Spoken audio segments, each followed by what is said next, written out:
mancopanin kon ya ujisu harapan mo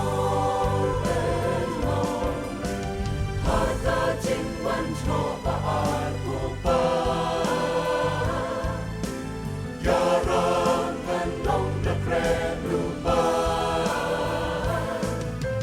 yarang pengrejingin jomna kashisha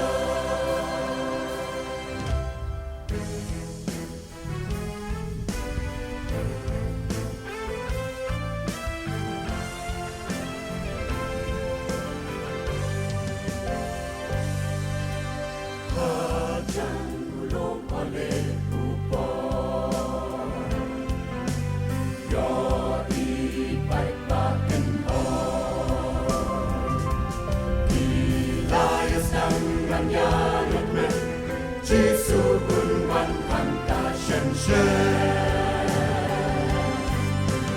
Ki chu yo I kamba putra Urom ya uti a Isladin lai dia kawe Urom hati bachon kampe Jerusalem, mancopanin kon ya ujisu harapan mo Jerusalem,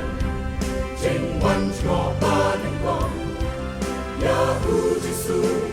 harapan mo hagajin mancopa aku pa